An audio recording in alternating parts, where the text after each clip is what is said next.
In the last video, we talked about how win rate is a really overrated statistic that isn't always a good metric of comparing players, comparing champions that you're good at, or comparing items, yet we need to use it since it's one of the few tools that we have. And how do we reconcile, items or games played and the amount of games that we have with win rate and put it together into a statistic that could be helpful to us?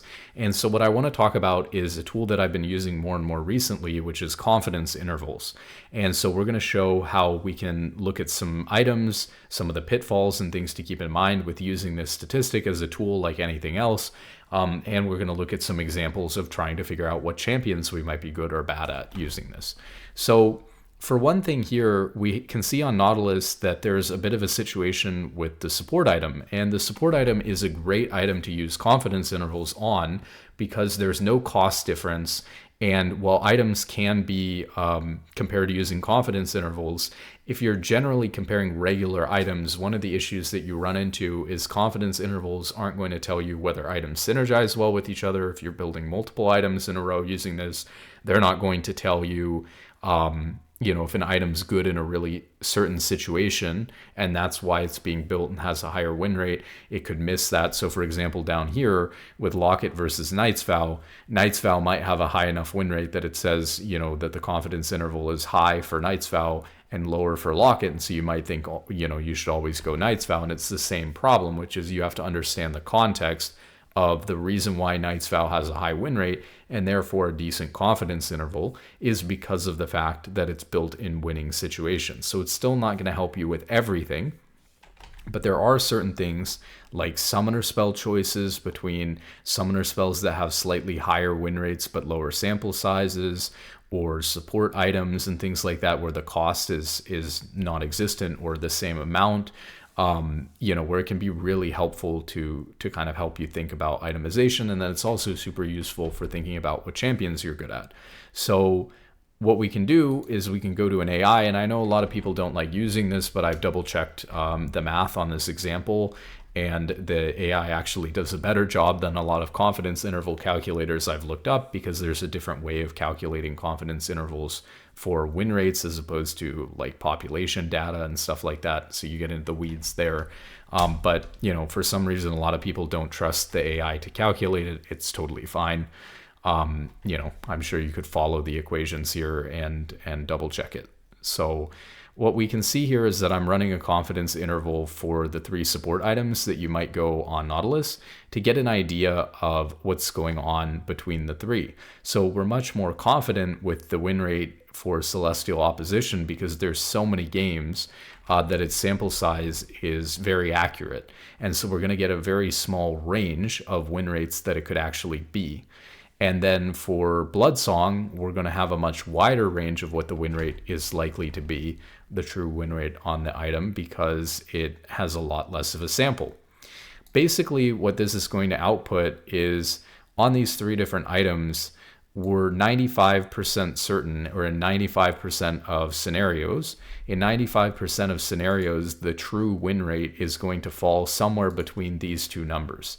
And so we know that Celestial Opposition, with only a 49% win rate but a huge sample size of games, is probably not that good. And so its win rate is going to be slightly above or slightly below 49%. It's not likely to change a whole lot when there's so many games here in our sample. And so Celestial Opposition sits between 48% and 49% here. Then with an item like Solstice Slay, we have a smaller sample size, but 51,000 is still quite a large accurate sample size.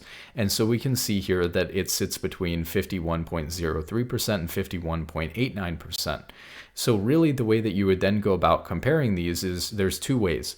One is you could compare the lower bound of the confidence interval for one item to the lower bound of the confidence interval for the other item or champion. And you could say to yourself, okay, well, since this is just higher than this, this is likely to be better because this has more potential for being worse and this has more potential for being better. Another way that you can compare these is to say that even the higher bound, even the higher estimate for what the win rate in kind of, best case scenario, 95% of the time, The best case scenario for an item like Celestial Opposition is 49.46%, which is lower than even the worst case scenario for an item like Solstice Slay, which is also lower than, here we have Bloodsong. It's also lower than Bloodsong. And in fact, even the higher bound for Solstice Slay is worse than the lower bound for Bloodsong. So Bloodsong seems to clearly be the better item. Now, one thing that you do get with a larger sample size like this is you get a tighter spread, so there's less uncertainty over more games. But at the end of the day, if you're very certain that the item is bad, then that's not really all that good. It would only be good if you were very certain that the item was good. So we can use this to look at, these cases and say, okay, 25,000 is obviously such a large sample size that we're pretty confident with 95%, certainty, or 95% of the time, that Bloodsong is going to be better than an item like Celestial Opposition. Again, the only caveat to that would be if for some reason Celestial Opposition was better in certain circumstances, or Bloodsong was really bad in certain circumstances on Nautilus and was only being built in situations where it was particularly good. In this case, I don't really feel like that's true logically when it comes to League of Legends, because Celestial Opposition has a really clear weakness. It's bad against long-range poke champions that can get rid of it before a fight and before you can use it. But Bloodsong is just a generic item that works all the time and doesn't really have much wrong with it. And so, maybe Celestial Opposition is bad versus those situations where you're against a really long-range comp and can get it poked off. But, there's not really a scenario where Bloodsong is like, oh, Bloodsong has a high win rate because it's only good and it's only being built in this certain specific scenarios, or anything like that. So I don't really see any logical inconsistencies with thinking about it like that. I don't think that there's enough differences in when you would build the item to make up for these differences here that we're seeing. So I would choose to probably go Bloodsong almost all the time on Nautilus. Now, we can do the same thing like we talked about with summoner spells. Let's take a look at Braum summoner spells. I think is a little bit more of an interesting comparison. So we could, talk about heal versus ignite on Braum. So we've got, a similar situation here where we've got a lower win rate on the more popular, more commonly taken summoner spells at 52%. And we've got a higher win rate on the little bit less popular heal. But, we're probably going to find the same result here. I would imagine that generically heal ends up being better than ignite because of the win rate difference that we're seeing and the fact that this has as large of a sample size as it does at 52,000. So if we asked it the same question, confidence interval for, we have ignite is a 52.26% win rate on 91,703 games versus heal has a 53.71% win rate on 52,446 games, and we can see what it thinks and what the confidence interval is. And so what we're finding here is that for ignite versus heal on Braum, ignite has a confidence interval between 51.94% and 52.58%, whereas heal has a confidence interval between 53.28% and 54.14%. So since, again, the confidence intervals don't even overlap, the higher bound is lower than the lower bound for heal. Heal seems to just generically be the better option. Now, there are going to be certain situations, unlike those support items, where I think that I can't imagine too many scenarios where Celestial Opposition somehow becomes much better than Bloodsong. But that is the case with Ignite versus Heal. There are some matchups where you're versus a lot of healing on the enemy team comp, where Ignite is going to perform better in a special case rather than as a generic choice. So maybe heal becomes your generic choice, but if you're facing an Ignite user that's going to cut your heal, or you're facing a champion with heal cut built into their kit, or you're facing a champion that heals a lot, like there are different scenarios where you would build this. So for example, if you're versus a Soraka or a Mundo or something like that, you're probably taking Ignite. If you're versus Heal Cut or something like that built into the champion's kit, you're probably taking Ignite instead of Heal because that's too problematic. But in general, Heal would be the better option. So you generically build Heal, and then in some situations, since they're kind of close, in some situations where Ignite would have some extra benefit, you would probably want to go Ignite. So this is going to give you a better idea of comparing these things and knowing whether a sample size is big enough.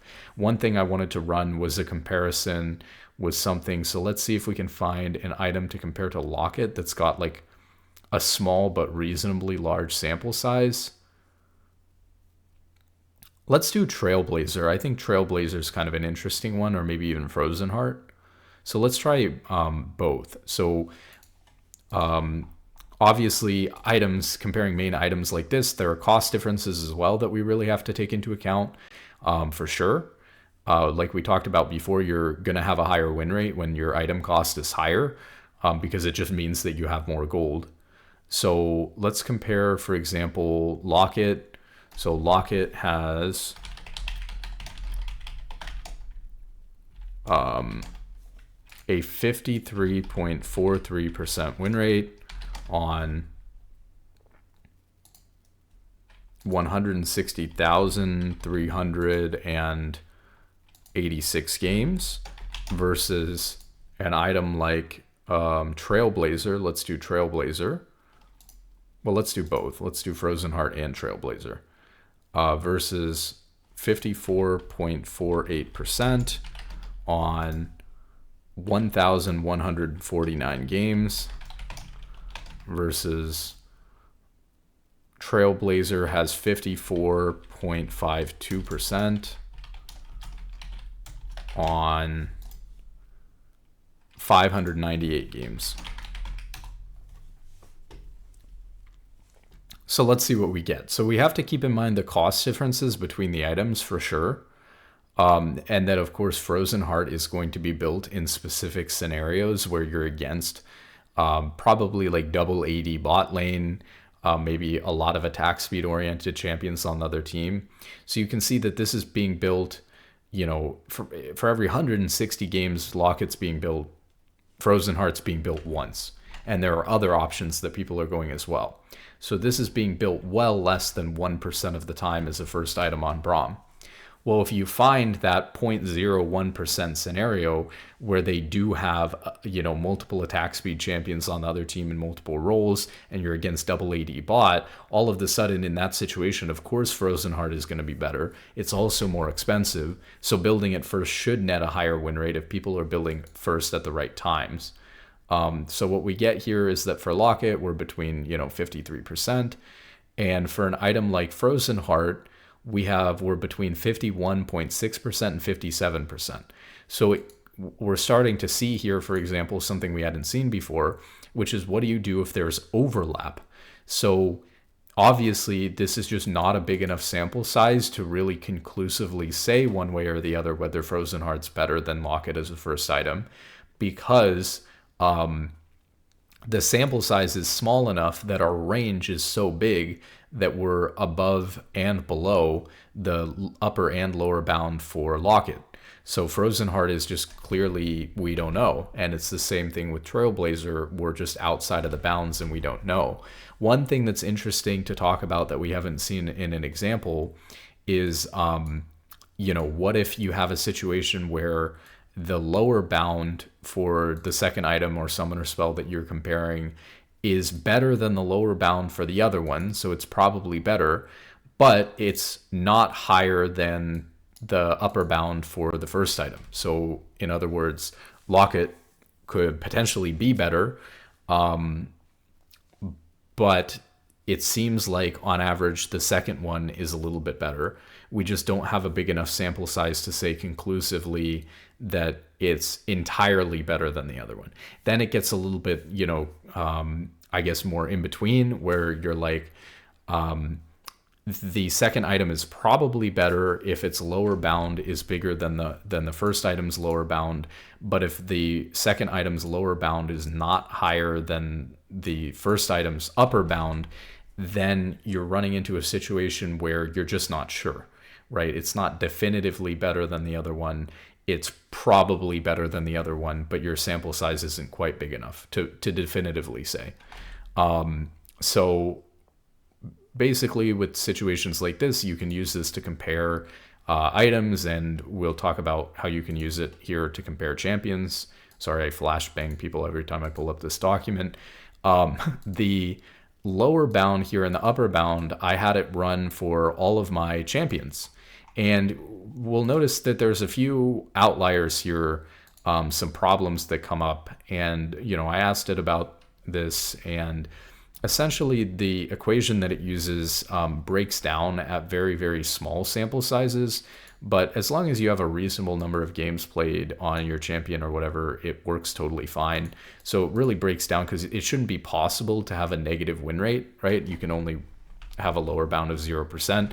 This is as simple as making the equation more complicated and adding, an absolute value sign into the equation so that it can't be negative or well, actually, you wouldn't want to just add an absolute value sign. You just need to add in a rule into the equation that makes it so that it can't be below 0%. It just complicates the equation. But obviously, if it's got a negative lower bound, you're probably not very good at the champion. And you've probably got so few games played on the champion, it doesn't really matter anyways. So you can ignore champions that have 100% win rate on a low sample size, and so they just get 100% confidence interval. Or you have a champion that you don't have very many games on, and so the interval is so wide that you're getting a negative win rate, which obviously isn't possible. But for any champion I have more than like 10 games on, the equation seems to be working totally fine, which is to say that I can look at my champions, and I was kind of curious compared to how I rank my champions, what confidence intervals say about how good I am at certain champions. And I was surprised to see that 911 games is actually a big enough sample size to say that at least when it comes to comparing the lower bounds, my Leona is actually better than my Braum when we talk about comparing the lower bounds. But of course, even with my Braum, there's a fairly large amount of uncertainty. My win rate could range between 51 and 54% using that 95% confidence interval. And this is that scenario we just talked about. So when comparing lower bounds, which is where you start with, my Leona is slightly better than my Braum. When you compare the spread, my spread on Leona is between 51 and 58%. My spread on Braum is between 51 and 54%, but we're more confident that we're actually in this scenario here. And 54% is a lot higher than 51.8%. So if my win rate on Leona actually ends up being, closer to this 51.8% lower bound, then actually my Braum could be much better than my Leona. So it's actually very close when you're comparing the two. This is one that doesn't definitively say that Leona is better than Braum for me, but it says that, we're very confident about where I'm at on Braum, but we're not so sure about Leona, but it looks like my Leona has potential to be better than my Braum. According to the lower bound. Then we look at a champion like Blitzcrank for me, and because I have a lot of games of experience, but my win rate is a little bit lower, it's pretty confident that I'm maybe not that good at Blitzcrank, that I don't have a very high win rate with the champion. And so my lower bound on Blitzcrank is much lower even than a champion like Janna, who I have less games on, but a much better win rate on. And so I was able to use these to kind of order my top champions and just kind of give myself an idea of, how confidence intervals would rate my champion pool. And it basically puts something like, Leona, Braum, Janna, Sona, Blitzcrank, Morgana, Karma, Lulu, Taric, etc., etc., etc. And this just gives me another way of rating my champion pool. And I like it because I was looking for something that doesn't put as much emphasis on win rate and puts more emphasis on games played. And this statistic, confidence intervals, compares both. So let's take a look at how I would normally go about comparing my champions. The way that I had been going about normally comparing my champions is I broke it down and said, here's my win rate on the champion all time, the number of games that I have played, And then here's the same thing: my win rate and number of games played since I've gotten to Diamond, and my win rate and my number of games played since I've gotten to Masters with the champion. And what we can see here is that I've just colored in green when the win rate is above 50% and when the number of games played is above 100 for all-time or Diamond Plus and above 50 for Masters. So it's a culmination of all this data over here. And then what I end up getting is, okay, here are these champions that I have, which is Braum, Leona, Karma, Lulu, Morgana, that I'm fairly confident that I'm very good at because of the fact that everything's green across the board, right? I have enough experience at all ranks, including recently in Masters, and I have a good win rate, 50+% across the board at all of these different ranks. So I'm pretty confident in these champions. Then I have a champion like Jana, who I have everything good across the board except my win rate since I got to Masters for the first time. My win rate playing Jana in Masters has not been as good. I've only played 60 games on the champion, so this is probably a bit of a sample size issue and a bit of doing poorly on the champion, during a short period of time. Doesn't necessarily mean the end of the world, but it's not great. So obviously I would rank Jana a little bit below these ones. And then what I was starting to realize here, and what I, kind of came to this, is that when I was looking at win rate, I cared a lot more about the number of games that I had played and the number of games that I had played recently when I was ranking these. Because then, okay, let's say all of these ones in green, how do I rank my top 5? How do I rank Braum through Morgana?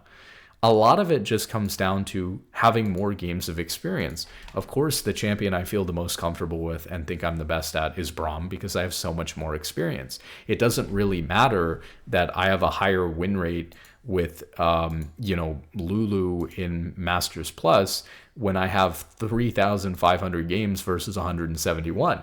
It's just not even a comparison. I take the champion I have a little bit lower win rate on. Sure, I have a 55% win rate on Leona overall, and that's very good, and a lot of games of experience as well, but I would never put my Leona above my Braum because of the fact that I have so many more games of experience. So what I realized, and confidence intervals aren't perfect, like any other statistic or measurement or whatever, you need context and you need to understand what's going on. For example, it ranked my Taric pretty high, and again, we've talked about how this was pre-reworked Taric and isn't really reflective of my ability to play Taric now, and so that is not super helpful. But regardless, I think what's good to know about this is that this is a statistic that can help you think about your champion pool from a different angle, or maybe give you a different ranking of your champions, because it's going to combine both your win rate and your games played into one metric. So, when we see here, rather than thinking about my win rate and my games played and kind of coming up with this, sort of feelings-based, non-objective metric, I'm able to just look at this, and it's kind of interesting. I'm trying to see here, this may be my confidence intervals since I've hit Masters. So for example, I'd be curious how my ranking stacks up to what it's come up here with in terms of confidence intervals. So I've got Braum, Karma, Lulu, Morgana, and here, well, this hasn't been updated. There's one more game here. On Morgana, I hit 50%. But, so it's a little bit different. So it gives you a little bit of a different perspective, and I definitely think it can be helpful for certain comparisons. I think its most practical application is in this. It's in comparing your champion pool. When you use it with items, like I said, you're going to run into a lot of problems with, well, sure, the win rate is this, but the win rate is this because of, of the specific circumstances that are good. When you're comparing champions, you're not really running into as many problems like that. So for example, if you ran a confidence interval between Locket and Knight's Vow for Braum, it's going to tell you to build Locket all the time, despite the smaller sample size, or to build Redemption, or to build Knight's Vow every time instead of Locket, but that's not actually accurate, right? It's the confidence interval doesn't know that the reason why Knight's Vow has a 55% win rate is because the 11,000 games that it's being played in are more favorable for Knight's Vow because you're ahead when you're building it and more likely to win anyways. And so it's not going to be able to tell you that. But for comparing summoner spells, support items, and your champion pool, I think it's quite a useful tool to get away from just looking at win rate and to be able to kind of combine win rate and games played into an experience-based metric that is going to reward high win rate and high number of games of experience and disincentivize either champions where you have such little experience on that your win rate is obviously an outlier and we have no idea how good your win rate or how bad your win rate is going to be, and a metric of or a champion where you have a super high win rate but low sample size, or you have a super low win rate or something like that. Or maybe your win rate, like with my Braum, and I guess this is a better example, your win rate is moderate, but it's actually better than your other champions because you're so experienced on it. So the other thing I'll note about this is that you might be discouraged because the confidence interval really requires a large sample size in order to be accurate, right? It really wants 1,000 or 2,000 games played. And even for me, with a lot of years of data and stuff like that across multiple seasons, I don't really have enough data to get, the difference between 51 and 58% is wild, right? So I don't really have enough data on any champion other than Braum to get a really accurate measurement of what my true win rate is on the champion. But that's okay because you don't need a win rate of 50% for your lower bound in order for a champion to be good. For example, I only have 3 champions on the whole list where it's sure that I'll win 50% of my games or more at 95% confidence. And of course, there's always that 5% that doesn't even happen, which is my Janna, my Leona, and my Braum. But that doesn't matter. Even if, you have only 200 games played on your most played champion, and your lower bound is 44% or 42%, you can still use that to compare it to your other champions because you're looking at a player with less games played than me, and you're just saying, okay, well, I'd much rather have the one with 49 or 44.9% win rate on the lower confidence bound than the champion I have a 24% win rate with. So even if you don't have champions that are up in this more normal win rate range that you're used to seeing, you can still use the lower bounds to compare what champion you're good at and what champion you're bad at based on a sample size. And if you want a bigger sample size, I really recommend, even though it takes a little bit of time to do, I recommend putting all your games together like this so that you have more data to compare rather than just comparing this season. It is also important to note, though, that when you do that, like I've done, that there should be recency bias built into the way that you're looking at things. That's why I've always broken down my comparisons between, here's some recent data, here's some older data, and here's my all-time data, because I'm getting the bigger picture, but I'm also getting the recent picture. And so if I see that I'm doing bad on a champion recently, like Janna, like Blitzcrank, like Sona, I'm going to use that recency bias to avoid champions like that if I can. So it's important to note that recency bias should impact the way that you think about your champion pool. And if you do add up all of your games over all of your seasons or something like that, you have to keep in mind, like I do, that, hey, a bunch of these Leona games I played a long time ago, hey, a bunch of these champions that I should be pretty good on or have a lot of experience in the past on, I've done really poorly recently, so maybe I should avoid them, or whatever the case may be, or double down and commit to them, to playing enough games to actually see where I'm at with the champion. Whatever the case may be, confidence intervals are a really great way to compare where you're at on a champion. So I hope that you guys find that helpful. With that being said, good luck in solo queue and have a wonderful day.